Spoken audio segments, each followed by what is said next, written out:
Ngā pō, po hihiri, may clarity be yours, po rārama, may understanding be yours, po o te whakaaro, through reflection, po o te tangata, through personal endeavour, po o te aroha, through respect, te po e here nei I a tātou, the virtue that binds us as one. Mauri ora ki a tātou, hui tai ki e. Well-being to us all, bind us all together.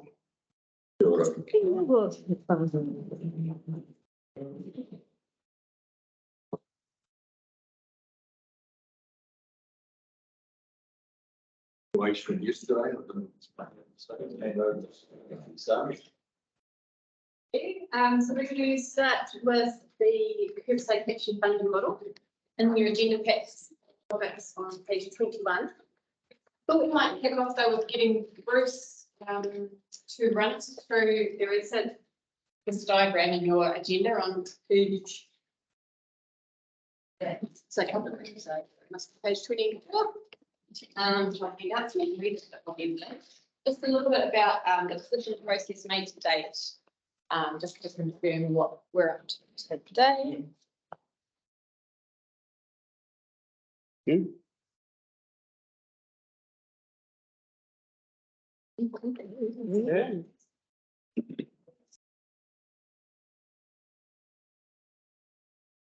Sorry, what page was that? It was surging the sound.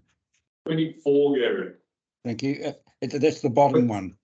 21 through 24. 24 is the draft. Jeez.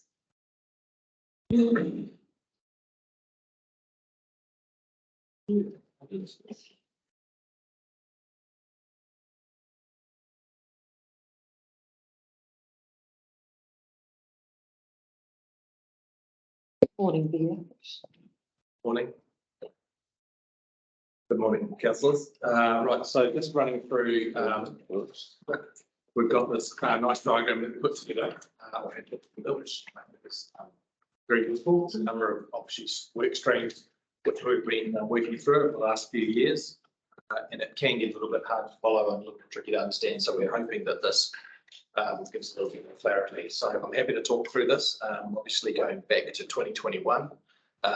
Council went through a Section 17A review for solid waste services.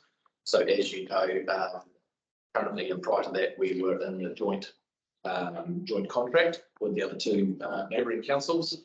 Section 17A process went through. The other two councils are actually involved in that. Looked at the different options, didn't stay what we did, did go to something different. We try and bring things in house or whatever. Went through all that process, and it came out that would probably try and procure jointly, so procure the services, but then actually have individual contracts individually. The benefits that everyone thought would be there from the shared services didn't really materialise.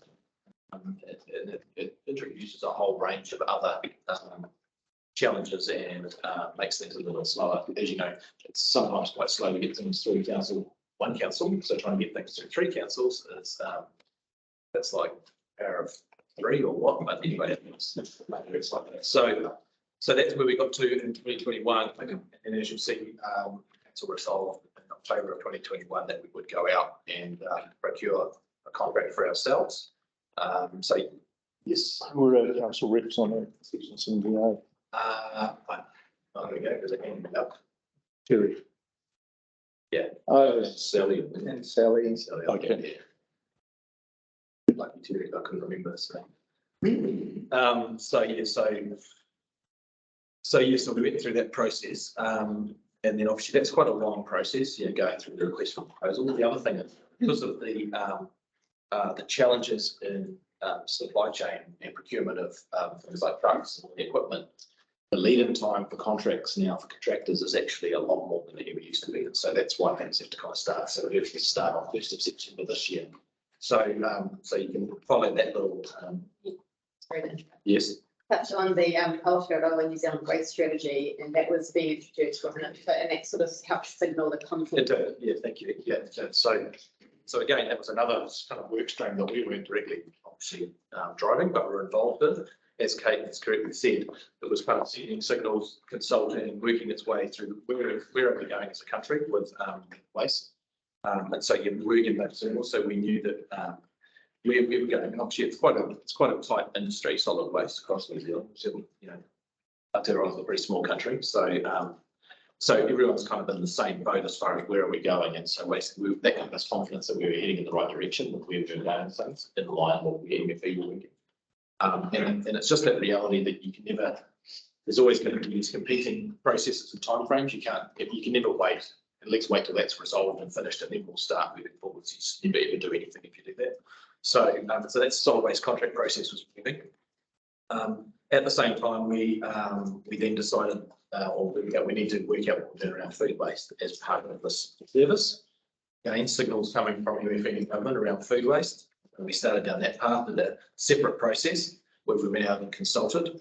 As some of you will recall, we did the consultation that was last year, whilst the contract was moving forwards to work out what are we actually going to be offering. Is it going to be green waste and food waste? Or are we going to just be food waste? Where are we going with this? It ended up being food waste. So then that plugged back into what was happening with the contract procurement. And the other thing that happened alongside all of these was in our last LTP, we said that we were going to wheelie bins for waste. So that was talked about and we said this is where we're heading. So we signalled that in the last LTP. What we did signal in the LTP though was that we were going to wheelie bins, but how we would rate for that, how we would fund the use of wheelie bins, that would be subject to the annual plan process. So that's the process we've been through now with pay as you throw. So that's that comes into that third kind of running down purple colour pricing for the curbside collection. So yeah, any questions on that? Happy to answer those. Questions? I think we're in tune with the other councils that with three of us were together, the three have gone separate ways, but in tune with the similar providing options. Yeah, definitely. I mean, so Hurricane is government. There you go. It looks like they're going with this model as well. Right. Matamata Piaka, they're going to a full rates funded model. Right. So they're not going to have pay to it's just all on just the rate. But again, they've got a different makeup of district wise. They don't have any non-resident communities like we do. So it is different. I'm sure that they've obviously got a different revenue and financing policy to us as well. So that gives them different options as well that we currently don't have available to us. So that's around the pricing. Do we know what Hauraki is charging for their slides there? I'm pretty sure it's similar to us. I'm not sure actually. I don't know if they've landed that yet or not. No, I'm not sure. Sorry. Yeah, I'm pretty sure it's very similar to what we're doing. I did have a conversation with the mayor of Deliberations, and I can't remember the specific numbers, but it was similar. So they've got a pay-as-you-throw tag. I don't think that they're looking at it as well. So Matamata they're not having pay as you throw. They're going full rates funding model. Oh, sorry, again, Aaron. So it's pretty similar. The team would know because they're working on all the detail of that stuff. So we might need Donna's help on this. So I just need clarity in my own here that our revenue and financing policy does not allow us to fully cover the cost of that from Correct. Yeah. from rates to Like it's current cost to be a mix. Yes, Have I got that right? yes, that's correct. Through the chair, the revenue and financing policy sets out how we're going to fund each activity. And each funding thing it's either has a low, medium or high. So that gives you a range so that you can move the funding within that range, but you can't go over that range. So how, and I can't remember off the top of my head because I don't have it in front of me, but there's several ways that we fund, and it's like obviously the fees and charges. I think that's medium, and then we have a targeted rate. I think that's medium as well. So where was that high? I can't remember, but whatever it was, we had to stay within those parameters. And until we go through another LTP, obviously, then we can change that. And when we look at revenue and financing policy, and that's something that we will be doing. So that, thank you, Donna, that was my next question. Really, so if we are going to review policy at the TC. Yeah, so you'll recall at our council meeting on Tuesday, I talked about the rates review. I talked about doing a comprehensive review of the revenue and financing policy for this next LTP. And part of that is doing a funding needs analysis. So what you do there is you look at every single activity and go through a process of how you fund it, look at is that still the most appropriate way to fund it, what other options are there. So you do a complete analysis of as you're developing the revenue and financing policy. So that will happen with the solid waste activity as we go through that.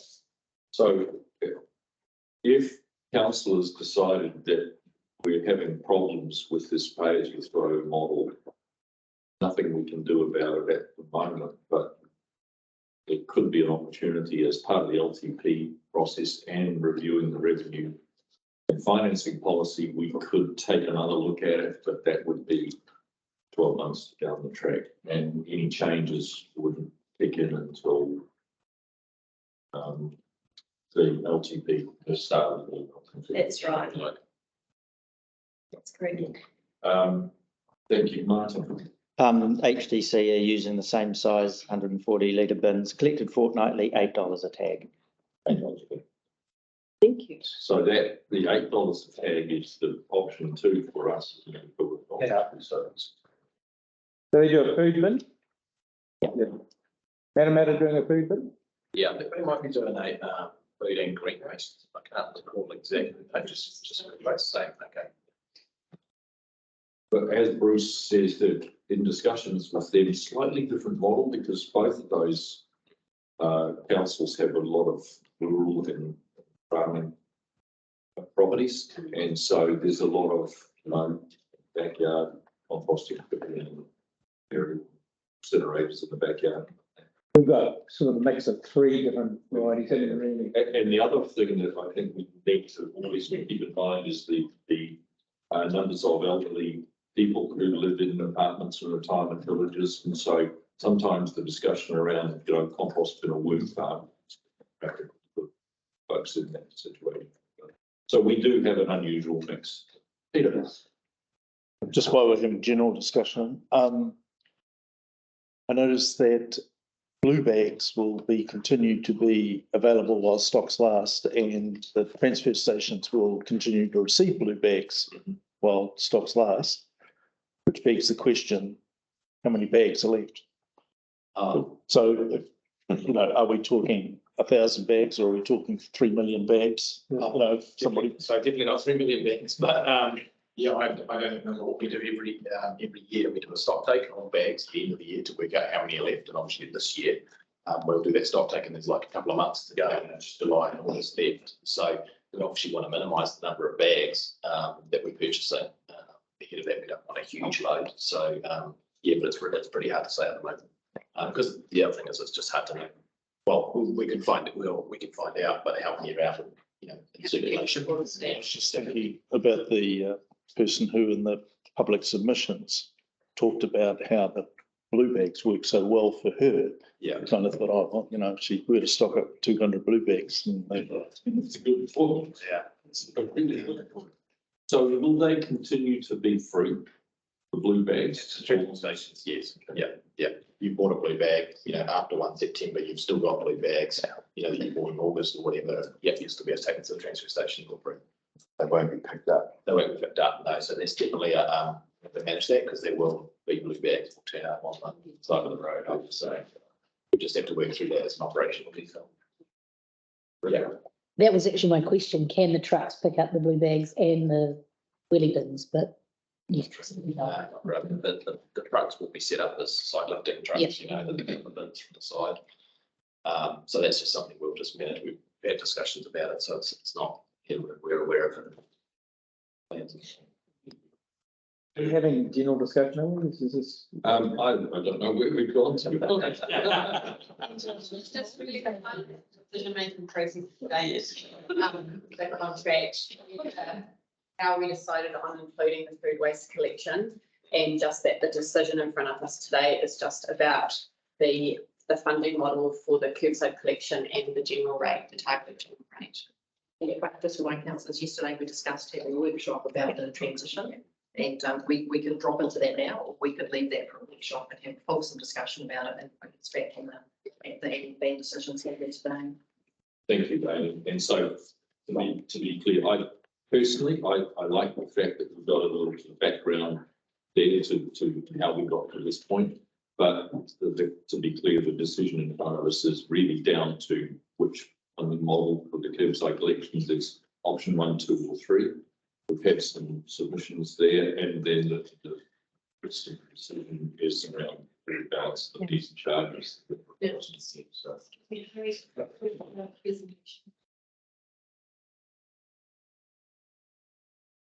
the resolution, I think, is recommending what we consulted on as council's preferred option, being option 2 for that priced option. With submissions preferring alternatives, but the majority agree with option 2. There were quite a few around option 3, particularly for those that would take longer to pull a bin or absentee rate payers. You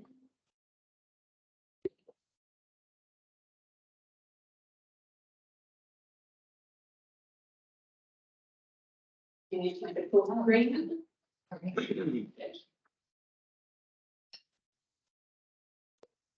So I guess where we need to be clear in terms of council passing a resolution is we've got pricing in front of us. Well, I've got 3 slides which provide the detail that was in the consultation document for each of the individual options. This that's a quick summary of them. We have the detail. So this is option 1, option 2 the mid price, and option 3 being the higher fee and a lower targeted rate. So the targeted rate percentage is what's in the bottom right column. And there's some worked examples for each community board area. And the wording of the resolution. Is that you the area, or can you give a copy? Can I just ask a question? I'm on page 21 of the packet and it says 55 submitters supported option 2, but 80 submitters opposed. Because we didn't, the way it was worded, we didn't get them to replace them with all 3 options. So it was of those 80 that then opposed it. There's a further breakdown of how many of those preferred another option, whether it was option 3 or option 1. There were a few that were on the fence that just were opposed to the scheme altogether. But when you looked at any one of the 3 proposals, more people preferred option 2, and then there was slightly more. So if you have a look at the report.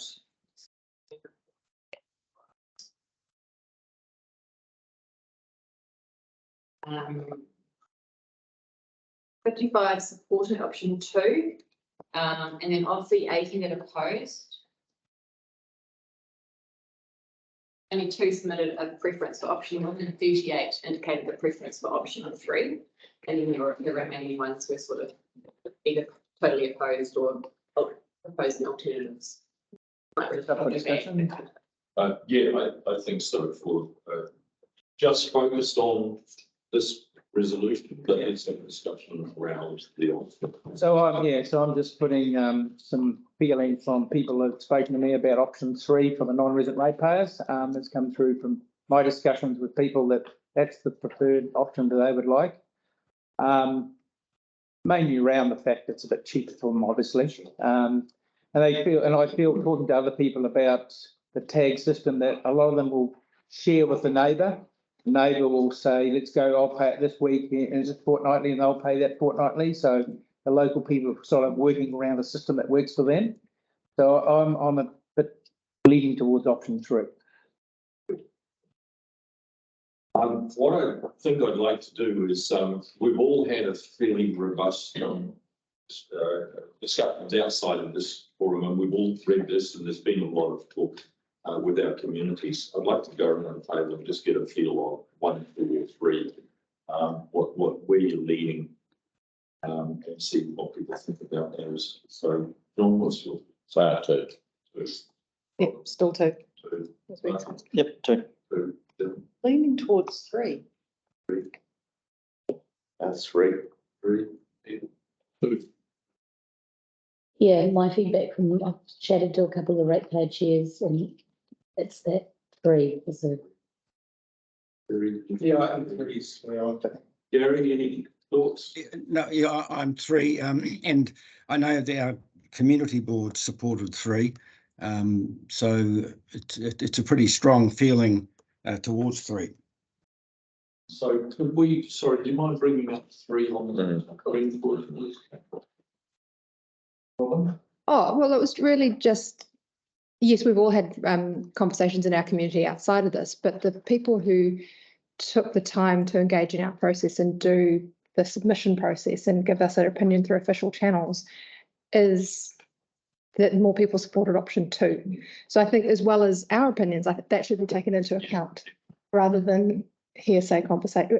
Well, no, I don't mean that in a derogatory term, but if the submissions are in front of us and that's the process that we're going through, then that should be weighted accordingly. I hear what you're saying. I think Small sample. getting that feedback from communities and from people that you're talking to is relevant as well. And that's that's what the democratic process is for us. Representatives are there for. So I think personally, I think it's a mixture. Yeah.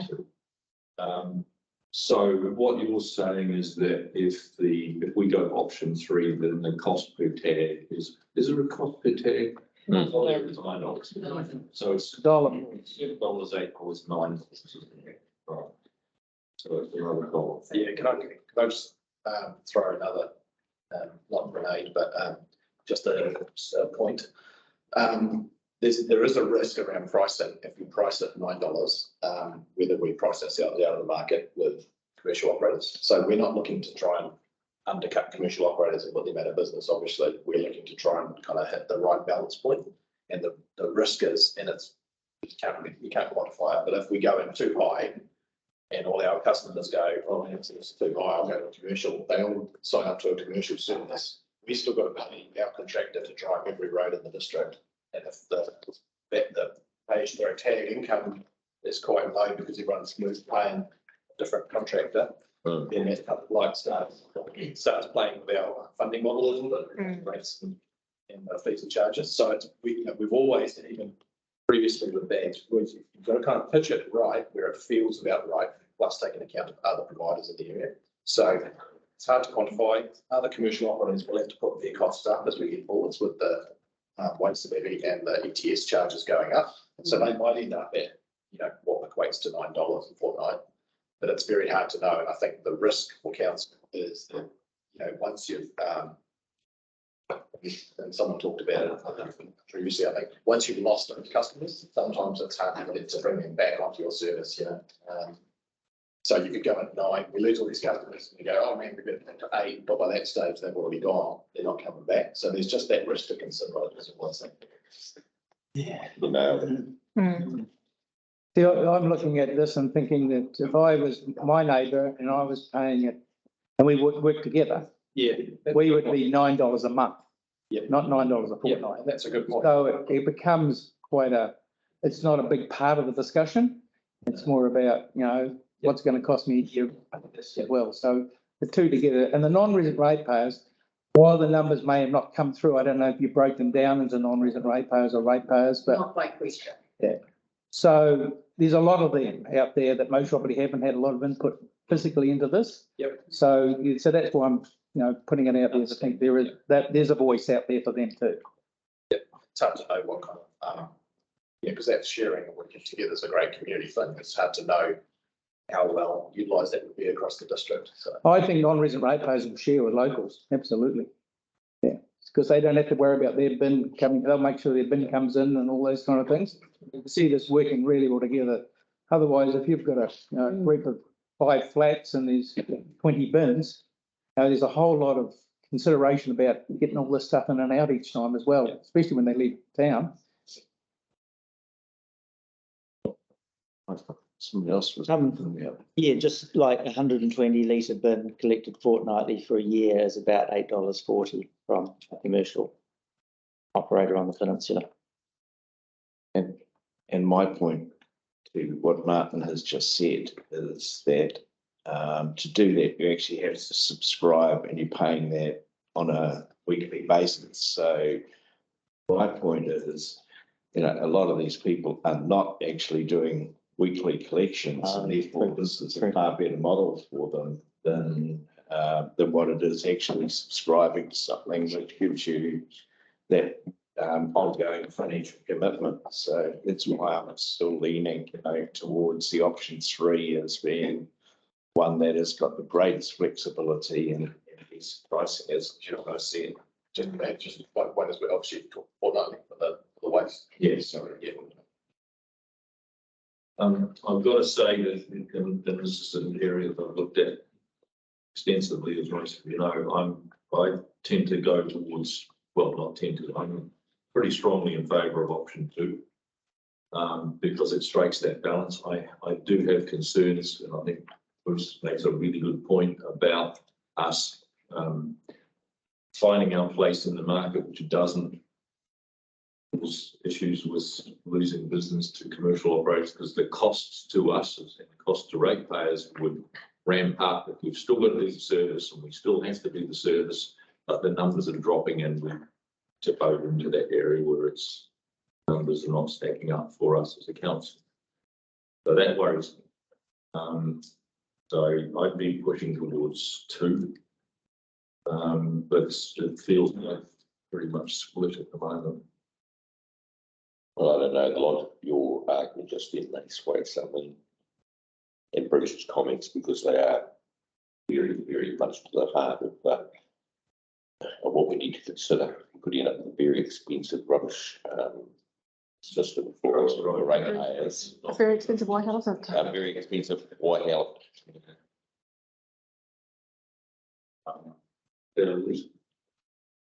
I'm happy to be flexible on this, but I can see where the situation on the eastern seaboard is quite different, because we do have all of those small communities with the high percentage of ratepayers. So I can see why we're tending to lean that way, and totally respect the western seaboard and Coromandel's argument as well. So I'm happy to be flexible around this. Even though I think there was quite a lot of opposition to option 2, even though Kate's explanation, I'm still feeling that the submissions were fully in support of option 2. But I'm prepared to go with what works best. So you supporting me on 2? I will. And I don't want to be as blunt as that, thank you. But so Gary's got his hand up, and then Terry, please. Yes, well, I suppose talking of the eastern seaboard, 33% of people on southeast ward are permanents, and the number of the other 67% who are absentee owners are not very keen on the whole thing. And the big feedback I've had is, why wasn't there a 4th option to have none of the 1, 2 or 3? And that came through at the Taurua Pawanui board, where they said, why we've been forced to make these decisions when we should opt out and could have stayed with what we had, and we'll slightly change it and have just instead of blue bags, just the bin. So there's quite a sense of discord out there in regard to that. But it seems to me that strongly for our area, I'm getting fed option 3. Thanks, Gary. And there was one. I couldn't quite follow the logic of Bruce saying about the bag at $9. But what's the difference with the bag at $8? I couldn't get your point there, Bruce. That's the tag. The tag. Yeah, the tag. Yeah, the tag. But why was he being concerned about the $9 tag and not concerned about the $8 tag? So what my point on that, Gary, was that Mate, if we priced our tags too high, say we said $10 a tag, we could lose a lot. All our customers could go, well, we've Googled it, we looked on the internet, there's commercial providers that are less than that. So we'll all switch and start using commercial providers instead of even using the council waste wheelie bin and buying tags. And then that causes us an issue because we're paying our contractor every week to drive all the different roads in the district. And if, half of those people aren't even buying tags, they're offering a different service, we're not going to get the revenue that we actually need to pay for the truck to be driving those routes. And if we've got, one customer at the end of the road who does put out their waste bin, we've still got to drive the whole road, but we're only getting income for, say, one customer instead of the 10, because the other 9 have all jumped onto a private provider. So just around trying to strike the right balance and not kind of, lose a whole load of customers. But we've still got those costs to cover regardless. And just to be clear, our council is not in a position where we're lining ourselves up to compete with any private operators. We want to be really clear about that. We're just trying to find a balance where we provide a service, a cost-efficient service for our ratepayers. And I guess through the chair, if I may, one other thing to consider that if what Bruce is suggesting happens, then what will happen the following year is the targeted rate will rocket up really high because we would have to recover those costs and also prepare for the fact the same thing happening the next year.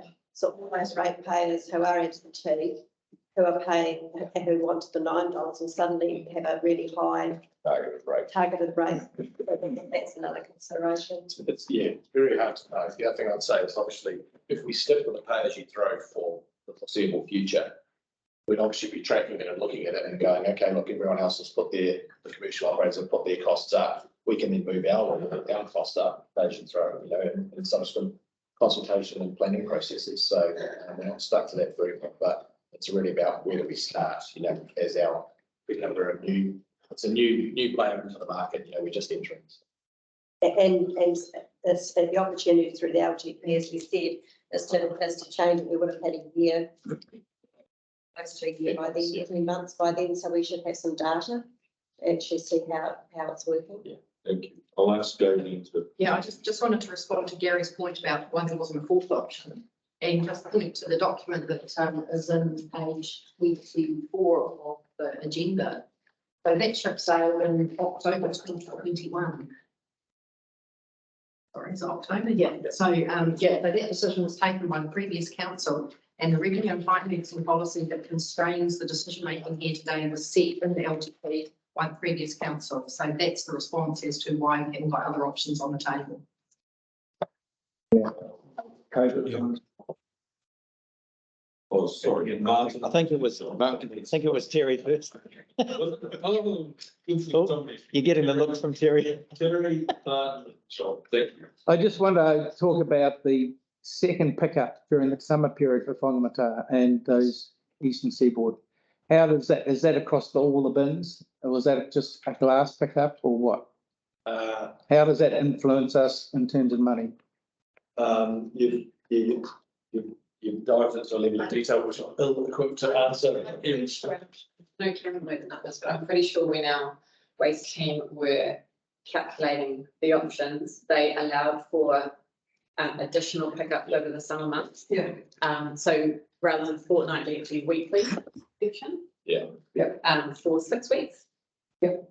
Plus the long weekends, additional. So I just need to get my head around this, because at the moment we've gone from a weekly pickup to a fortnightly pickup. Yes. Then you're going to convert a fortnightly pickup back to a weekly pickup. Well, that's 6 weeks. Yeah. So at the moment we're weekly, and over summer we do by 2 in a week, and so that would halve. So it's on what though? On all On the all of the options, bins. or only some of the options?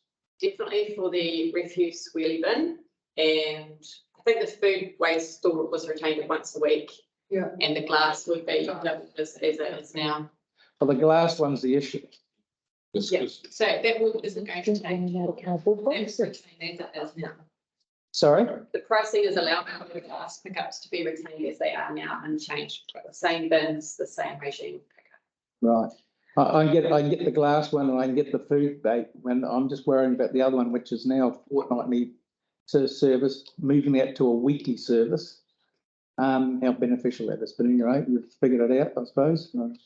Get a house full of people, you don't need it. You know, a bin holds more than 2 bags, you know, so it's theoretically that's the same, you know. 2 collections of Yeah. bags, we're having 1 collection, but with the bins, you know, obviously bigger than 1 bag, so, yeah. And, you know, again, the option is always retained that customers can go to the RTS with a bag, you know, and But not a bin. not. Yeah, they can take if they want, you could be weighed, but a bag, they can buy black bags from the supermarket after 1st September, once the blue bags run out. And there's a charge at the transfer station to drop off, that's a local charge to drop off the black bags. So they won't be doing that. They've got a bin to put it into. So Yes, and I've put a bin and then, yeah, I'll steps to manage, yeah, got a personal responsibility. And the second one around, just quickly, was around the cleaning of them. Is there A any? point of order, if I can, Your Worship, and I'm not sure if it is a point of order, you can decide.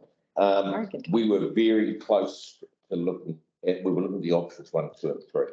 And we were getting very close and had some good reasonable discussion around that, and we were about that far away from it, and now we're down to cleaning bins. So I think we're off track. Well, it's part of the options, isn't it?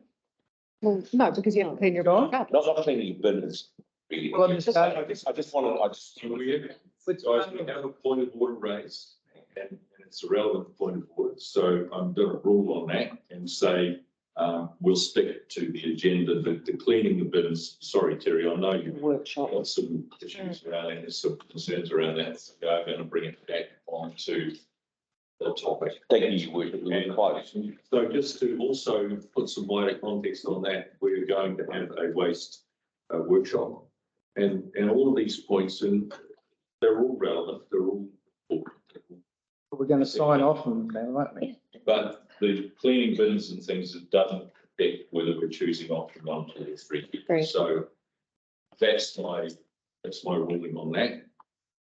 Respect that, please. And we'll move on to the discussion around options 1, 2, or 3. Martin. So this is still around the money side of things. So with our new waste management plan is talking about more circular and trying to get more waste out of the stream and reusing it or recycling it, then we are ultimately going to be looking at decreasing the amount of revenue.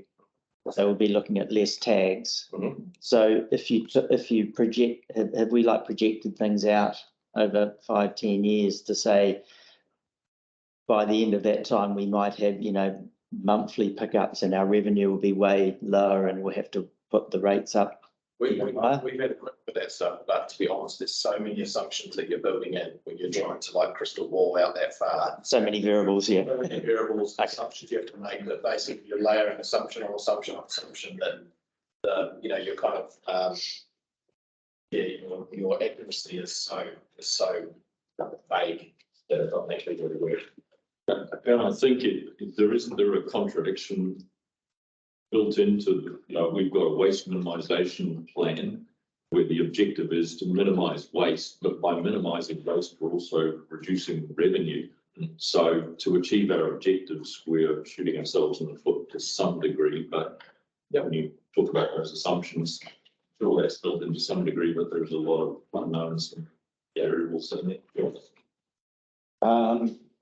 I really probably know the answer to this, but I don't want to assume anything. So just in regard to the rate charges that there are by district within this, why is there a variation? Is it just a reflection of the additional costs to travel to those places? And because that goes against the principle, isn't there, on rating that waste charges are a standard district charge? There's an additional benefit service around those pickups, those extra pickups, they're not as the district. So that reflects the sets working. So Thames, for example, some additional, some election. Well, I used to ask the question. Yeah, good. It's a good question. Okay, so we're back to really deciding option 2 or 3. Okay, it's clear. I want to go around the table one more time, please. we'll put the resolution, if that's the case. John, where are Yeah, you? I'm still sitting with that option two. There's been some good discussion here. Hopefully, other people have heard that, if option three is implemented, that while it may be the cheaper option for some ratepayers at the moment, the implications are that our service becomes too costly. The rates will, the target rates accepted will go up, and it could end up being the advantage. So I'm still with option two. Point of order, Mr. Chair. We're having a speech. You just asked them to vote. So No, there's no vote. We were asked to give a speech. Ask for our opinion. I'll Ask for our opinion. Right, we've moved on, Gary, thank you. We'll let slide. So while you've got your microphone turned on, where are you sitting on that? Option three? yes, option three. Thank you, Gary. You still with, so you're not changing, to what? No, I just have one thing to add, and that I would appeal to every district councillor in this district to look after the ratepayers for whom $8 is going to be a lot more affordable than $9. And so I'm asking for option two, so that we can look after every single ratepayer and not just those who could afford the extra dollar, because some won't be able to. Thank you, Rob. Martin, you're still on option two. Yes. Oh, yeah, option one. No. Bill? Look, I'm very clearly, but I have spent a lot of time out there listening to people's views. I've been to a number of resident ratepayer meetings, and there is very strong feelings around this. I have no option but to go with three. Thank you. Option two. Can you just put in each camp? Yeah, 2.5 if that's an option. I was just reading back through sort of some of the submission comments and things like that, and I really feel, for me, option three, to help support us towards our waste minimisation as well, help people, encourage people to go through that reuse, recycle process and not just dump it in the bin.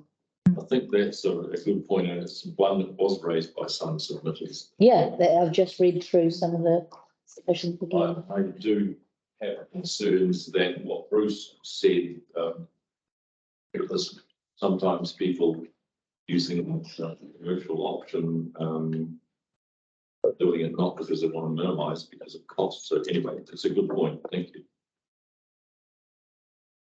you. Yes, well, I'm option three, and I need to explain that too. If you look at the $380, that's for non-resident ratepayers coming to town to live in their normal base of, let's say, pay rates for the whole year, and just because they're there and filling up what would normally be their number of people in the town, they'd be penalised for an extra pickup service, which would normally be, if they were permanent residents, being a pickup service that would happen like in Thames or other areas. So I'm thinking about the non-resident ratepayers. They provide a lot of wealth, they bring a lot of benefit to our community, and I'm trying to support them through this as the best option for them. Thank you. So where it sits at the moment, we have, if I'm included, 6 for option 2 and 4 for option 3. So I'm going to put the resolution.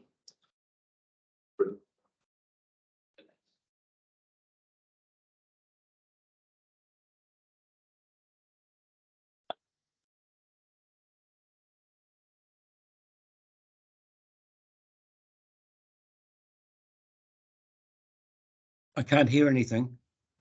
Nobody's saying anything. We're just waiting for Ari to share the resolution on screen. That should come up on the screen in a second.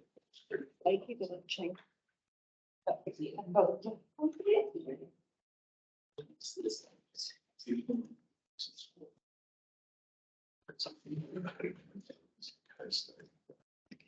Was it changes? Yeah.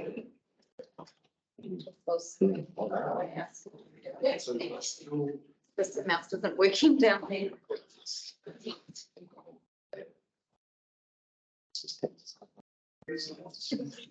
See what the holiday makes, it's being regenerated. Nice. areas where a lot of people, you're actually paying a higher rate. I disagree with that. I think.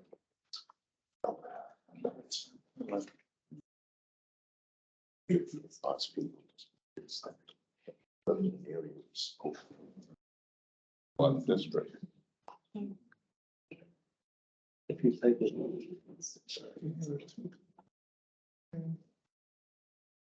Would you be able to? Still.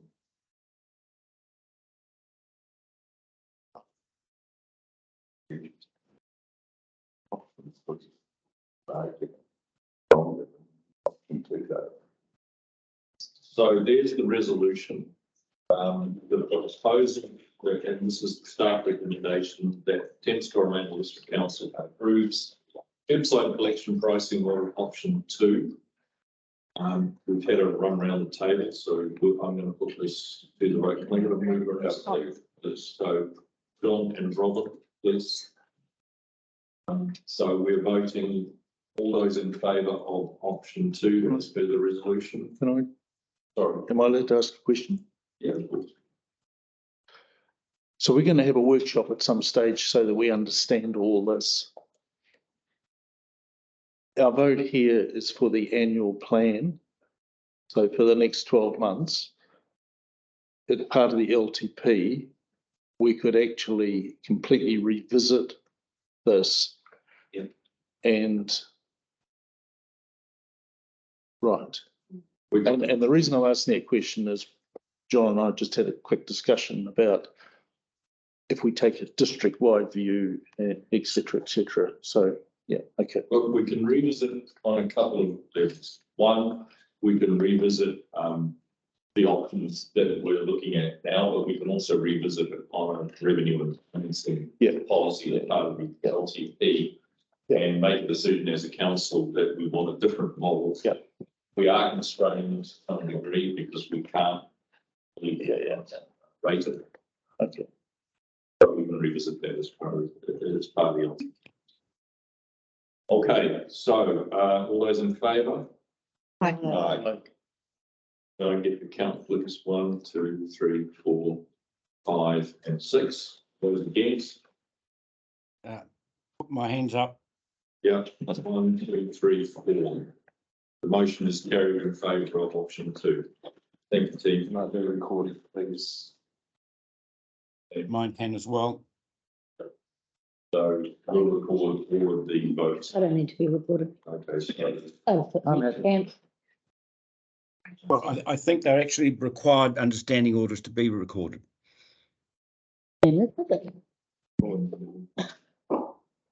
go. Is saying that he thinks understanding orders it's a votes are required to be recorded. It's optional. So we have some councillors who have asked for their votes to be recorded, so I'll do that. Okay. Thank you. So we're moving on to the rest of the fees and charges. Yes, final item is fees and charges. They are attached in the agenda from page 45. That's the full schedule. Obviously only some of them are proposed to change. They have been highlighted in yellow. And I've had one presentation areas listed the main ones that are proposed to change, including some solid waste ones. We can discuss any of those individually if needed, or if we're supportive, we can make a solution.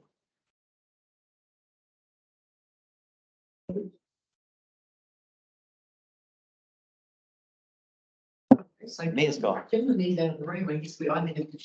What happened when I was Just waiting for a moment. Oh, let's, Serious. can we just wait for a moment? Yeah. Well, I mean, I think it's an important decision. We could go around and I can wrap up if there's any fees you want to come back to. I think we can continue, yeah. We can see it in a time. I think this will be a quickie. We'll see. So some of the ones on that I've listed out here are solid waste fees and charges, the commercial operator license for a concessionary license, development contributions, building and resource consents, library fines, leading swim fees, Some equipment hire at the Thames War Memorial Civic Centre, water usage fee and septic tank fees. Are there any of those that you want me to write up here? We can go back to revisit. I just think the library. Libraries?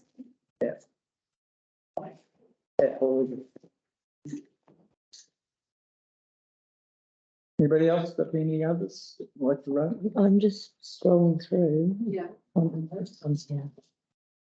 Still pretty explanatory, but There was one I read. development contributions. No, development, yeah, I can write that up. They're tied into the capex list. Yeah.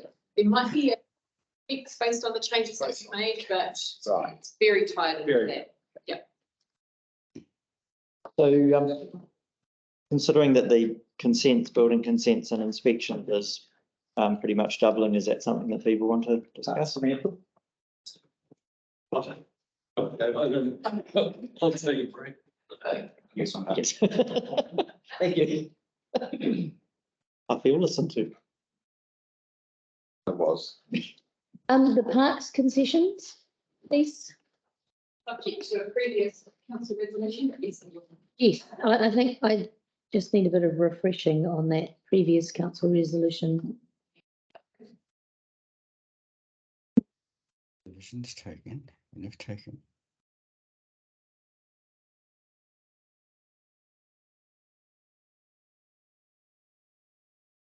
That looks like it.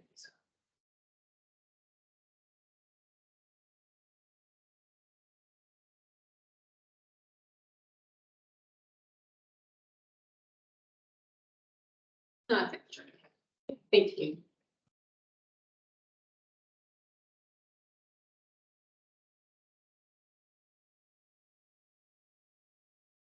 Code compliance certificate? The board can convene. Oh, that's, sorry, yes, right. Right.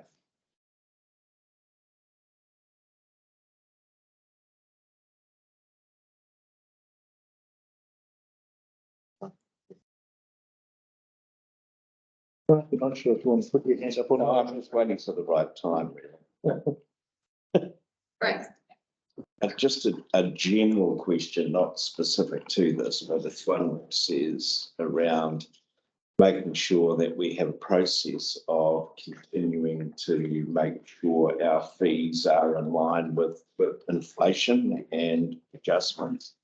And I've noticed that looking through these, that a number of them are not moving, which means that we then get into the situation where every 3 or 4 years, we have to nudge them up and we get the appropriate response when we do that.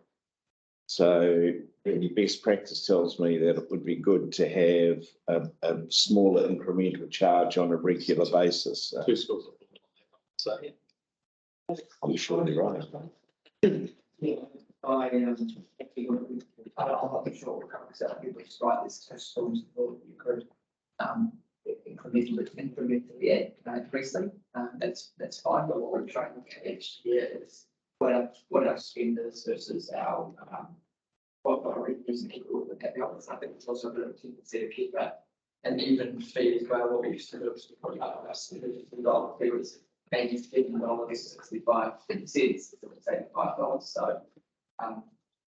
So that assumes, Brian, that you have become 7% more efficient in the last 12 months.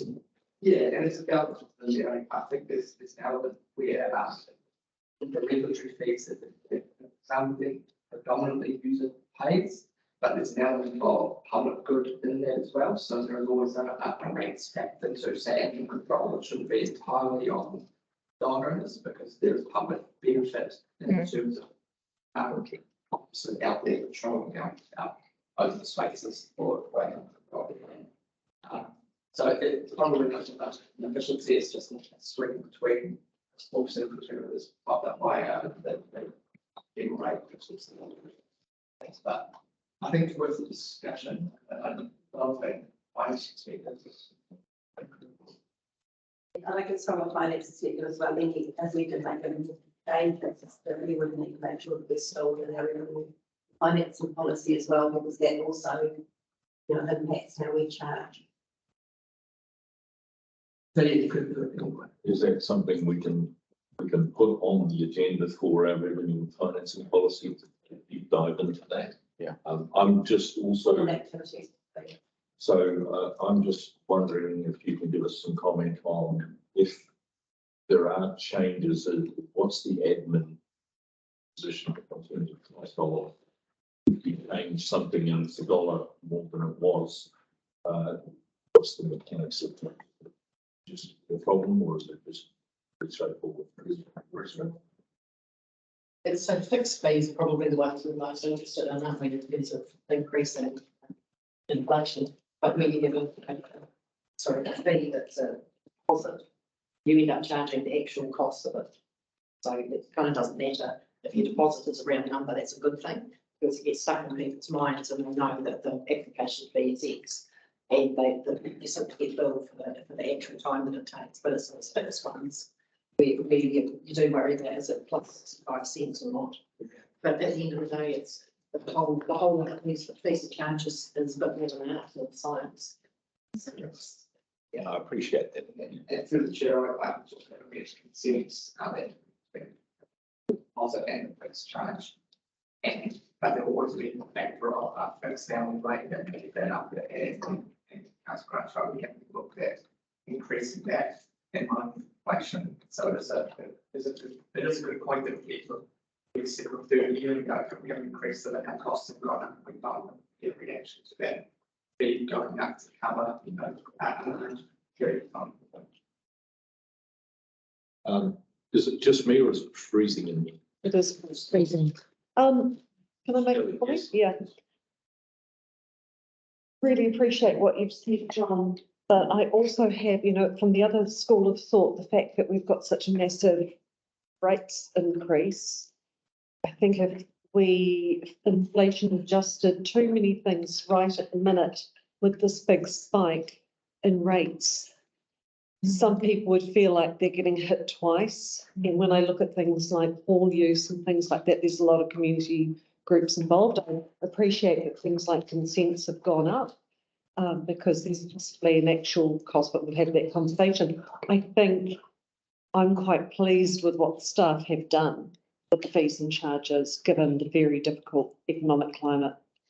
I think what councillor Grant's trying to avoid is users getting smacked with a big increase 2 or 3 years down the track when it comes out of the blue sides. Well, we hope that the rates weren't quite so big a whack. I think it's actually the double impact. It's not only that, but it's also the one that don't get your fees right, then your general ratepayer is subsidising the costs of some of those services. And it's just getting, a healthy balance. And if you don't keep adjusting, then you get yourself in the position where you're actually putting more of that cost back on the general ratepayer. Is this something that'll come up in the LTP in terms of? Bruce wants to say something. So Repeat. the only thing I'd throw in there is the counter to that is when I was a young keen engineer, I thought you should be inflation adjusting every year, exactly that, keep it up, so you don't have these big jumps. And then I realised after getting burned a couple of times that what that does in people's minds, like every single year, council was putting everything up. And so, what we moved to in a number of areas in you just do that rise every 3 years in the LTP. So you're not constantly changing the fees every single year. And so, as Brian said, it's a bit of, because you're covering across rates versus fees and charges. So over that 3 years, that balance tweaks slightly and then it corrects itself. And so you are getting like maybe a 9 or 10% which of the LTP, but that's a big process rather than every single year. Everyone's like, oh, once again, council's putting fees up. So again, that's just the alternate view. So but I think, like I've just said, it's LTP, get into all the details and stuff. You're just looking at the development contribution page, those do look like they're just sort of creeping up by what might be a inflation type thing. I'm just trying to find the page, page 78. That's an interesting novel in the decision that we've made, for us, you guys moving versus cuts and whatnot, but if we defer a development contribution project, just those figures. Surely it's about the amount of activity going on in the area, more assets required, those things will collect that, don't they? It's about, as I said, there's projects that are additional capacities. Yeah. There's additional capacity projects that we've already completed, maybe in the last 10 years, and one that we're projecting to complete getting to, let's say, and if we're pulling additional capacity projects out over the last yesterday, then that'll tweak those numbers and say, it'll be, if you take them out, we'll bring it down slightly if you add one. Are they adjusted annually or as that happens through the annually? Correct me if I'm wrong, but I think last time the planet went down. Yes, I thought that, yeah, about right. So it was went down last. Yes. So at some stage, it would be really useful to have a wider conversation about DCs and for me anyway, just understand them a little bit more, how they're spent and how they're, it'd be really useful. It'd be really helpful for us. I think it's supposed to have a review every 3 years. Yeah. Yeah. Oh, thank you. Any other comments on that? We're ready to. Are we going to go through that list or? So we've written up, so far 3 fees and charges that we'd like to discuss a little bit further before we move on to resolution. So libraries is a proposal to remove library fines. In the report on page 27, there is some staff feedback around that. Not too many submissions on these. We had 9 people provided some feedback on it.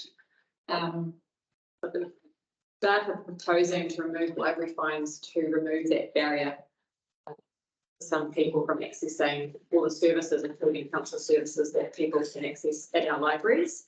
It's something that has been proven in a number of other areas.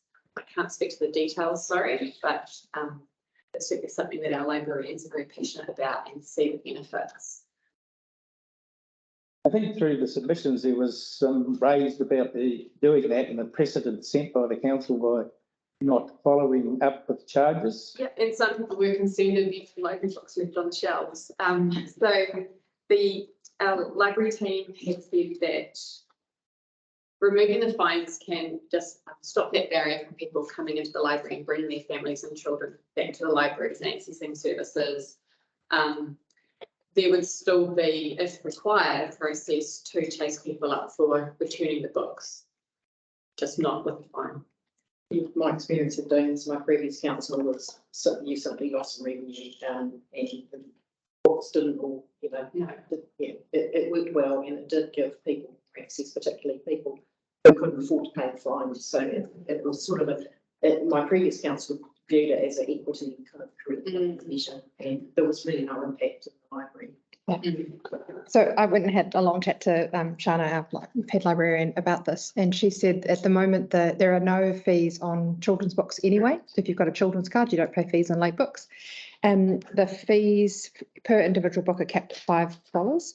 And the majority of people who are not returning their books and getting those fees are people who've simply forgotten that the books are out. They haven't got the email, they've lost the slip that tells them when they're due, and it's 1 or 2 days. So they don't consider this to be a huge, it's not like there's 15 people out there who've taken out 50 books each and they're just sitting on them and racking up these huge fines. So I'd be incredibly supportive of this. I'm unashamedly enthusiastic library fan, and if this brings more people to use all the other things that happen in the library as well, if you're scared of having to pay a fee and so you're not going to come into the library, you're not going to be exposed to the other great things that happen in there, like the free films and the Linty Club and the kids clubs and the holiday programs and et cetera, et cetera, et cetera. So this is I think a really positive step.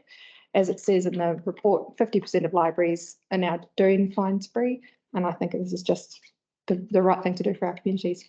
Thank you, Robert. Just picking up on that, is currently, if you've got a fine, are you not allowed to go to the library? Go, absolutely. But you can't obviously, the only thing is you can't get more library books out, but people have that perception that they're going to be targeted or that they can't access the services if they've got outstanding fees. Right, they feel guilty. Probably, maybe. And maybe never still. Oh, that's good. Yeah, look, it's nice. It's good. Yeah, Oh. discussion on. Oh, I don't know if it's a conflict, but I have had to pay library fines because I've left books. I also lost a book and had to pay for it. No. No more than what's experienced by the general public. Thank you, Mark. Thank you. All right, any further comments on libraries? So we'll move on to consents. It's now, yeah, that'd be great, yes. The changes look bigger on paper than they actually are in reality. Yeah, that was building consents, that's, correct, there's our auditing system, Apple One increased their charges, part of their probably inflation process.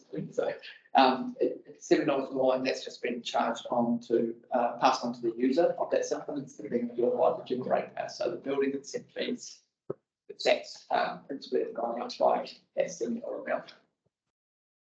Kate, you got any other things on that? Not to the online. I don't know, the other main one is the fixed deposit. Yeah, so some building, I thought I'd just put them out, building consents first, if there's any questions around. Yeah, I think the introduction of the pre-lodgement meeting is a fantastic movement forward for the council and the building that relationship with the customer early. And I just think that's just a fantastic move and set the ground rules early and build that relationship. It'd be great if they could follow through all the way through the process. That doesn't happen all the time, but that's another part of it which really makes that a far more welcoming journey. Some of them have had. Any other thoughts on consents? Building consents, I've still talked to resource consent.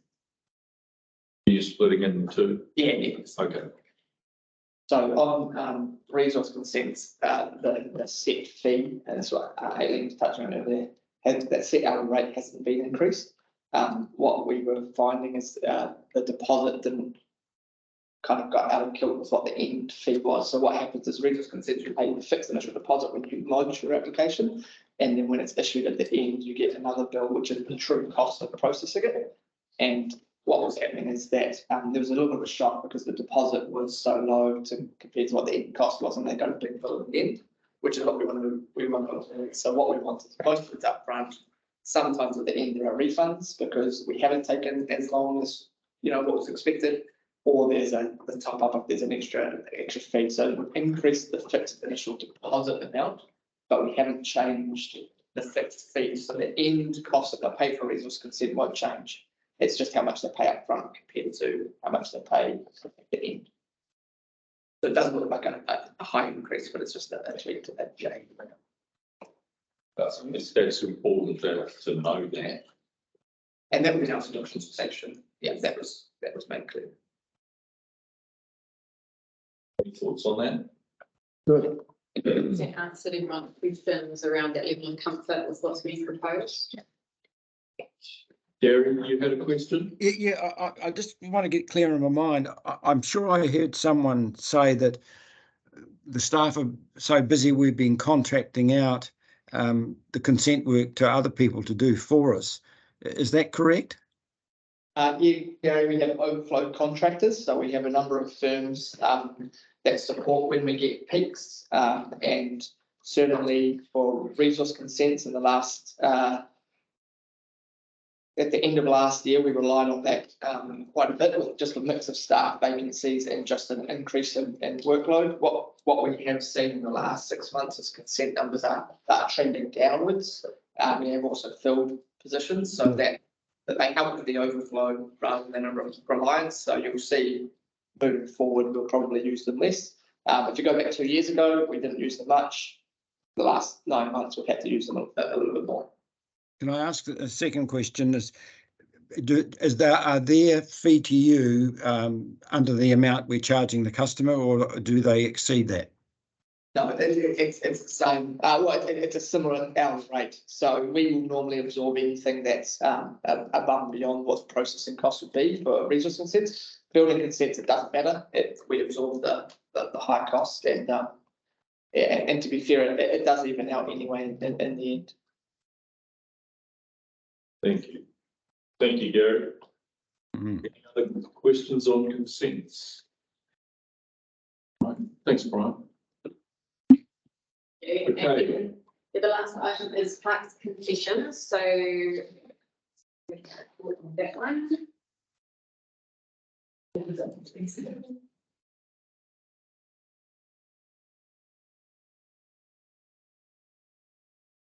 So this is something that Derek has gone through quite the process, and it was taken to council's October meeting last year, at which it was agreed to include it in the plan process. So I don't know the details on this one really, but it's the new proposal. There was a policy that was adopted along with it, setting the process for decisions and the application process, the tendering process. Right.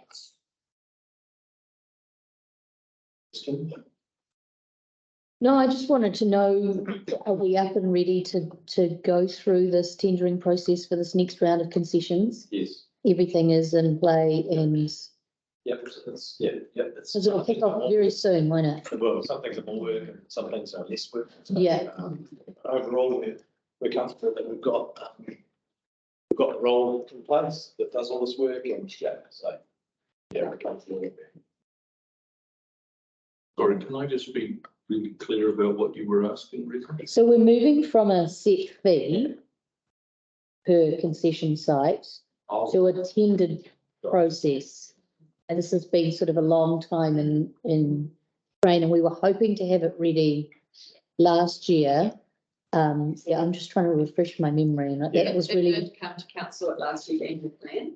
Yes. And it was declined at that point because they wanted some tweaks to some of the weightings that were being used for that tender process. That was the thing. Yeah. Seeking, so there was another round of consultation undertaken, targeted consultation undertaken with some of our existing concession holders. Okay. And then it was brought back to council and then it's agreed and approved at that point. And this won't include the folks operating off our wharves? No. That's going to be ready for our LTP process? Yeah, the fees and charges for the wharf users? That in mind for that sort of things, yeah. Okay, all right, thank you. The current discussions around the interruption of ability to operate through storm events and things like that, is that provided for within this process? Anyway, I know, so that's we would try and kind of anticipate anything around that and try and build that in. So it's really those are kind of out of the ordinary type of issues between them and their insurance company. Yeah, because continuity insurance, those kind of things. Possibly they might decide to approach council, but there's nothing we haven't laid out a pathway for that. Have the weightings changed? They were changed as per, as Kate said, the discussion that happened kind of this time last year. October. Yeah, October. You went out to those operators and they came back with some Yeah, input. I think if you recall, this is hard to remember because it has taken a few years, but it was kind of launched in head off down this direction. We want to maximise revenue, and then we kind of went down that direction. And it was like, oh, in a minute, now we're impeding people coming in and getting started and incentivising new businesses to get going. Yeah. And also there was nothing to kind of reward good local businesses that had a good track record. So that kind of the balance got tweaked as part of in October. And then you got into the wharf thing, which really was That going was to a be, bit separate. that was the guiding principle. Yeah, I think we included Had to move away from. was the transitory license for people that were just accessing a craft reserve. So there was a number of things that got landed as part of our October council meeting, and then we bring properly in. So that's reflected here. May I ask one more question around fees and charges? The increase in boat launching fees, have you, and the summer's probably a hard indication actually, have you seen a reduced number of people taking up that increased fee? But yeah, actually, the summer's probably not a good indication. So yeah.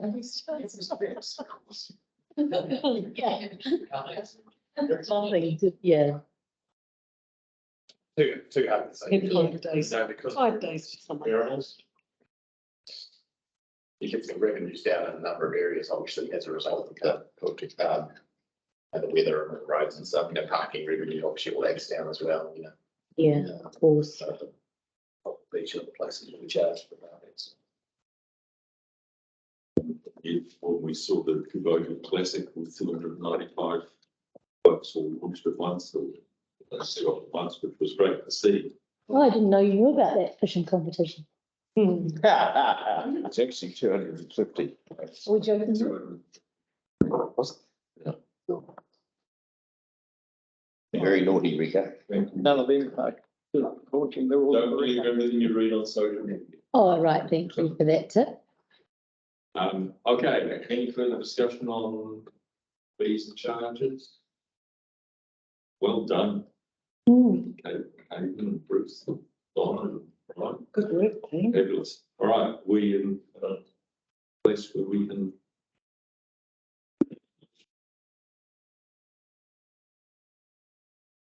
On screen, or we just. That hasn't Hasn't changed. changed, so we just go to item 6 on page 3. You'll notice that there is a four. Yeah.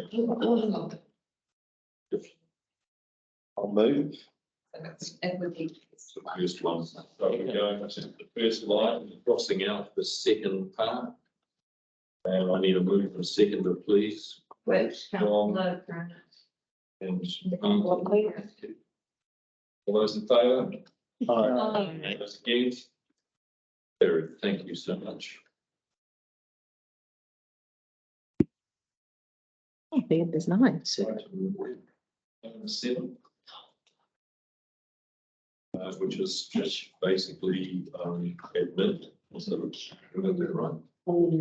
Correct. Request staff to make the changes. Can I get a mover and a seconder, please? Delhi and Rebecca. All those in favour? Aye. Thank you. And Was it signalled to us yesterday there was going to be another resolution between?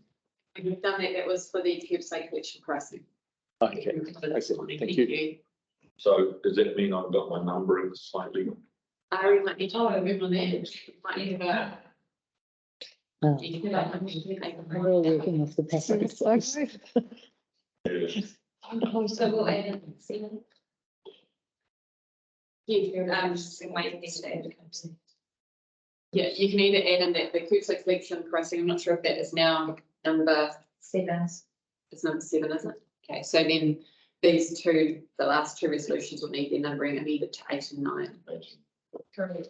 But to start. So we've just voted on. Just- And we will need to change what was 7, but now 8. The resolutions 3 to 6. Yeah, correct. 7.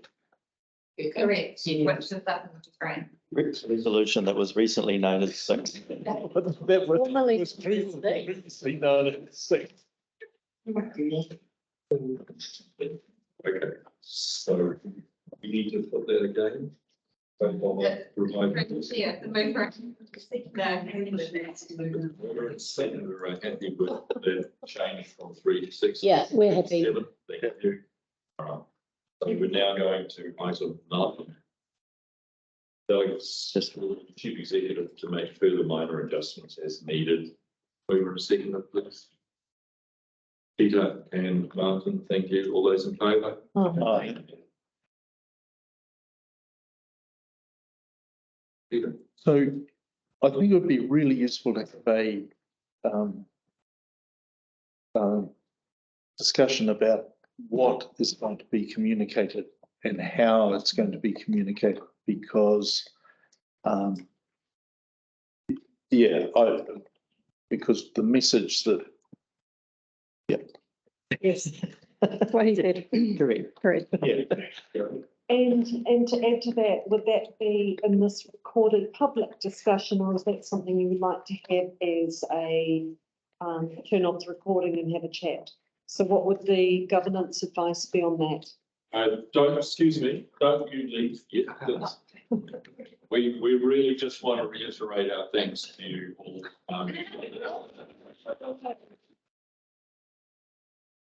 Thank you so much. Do the money, let you go over. So,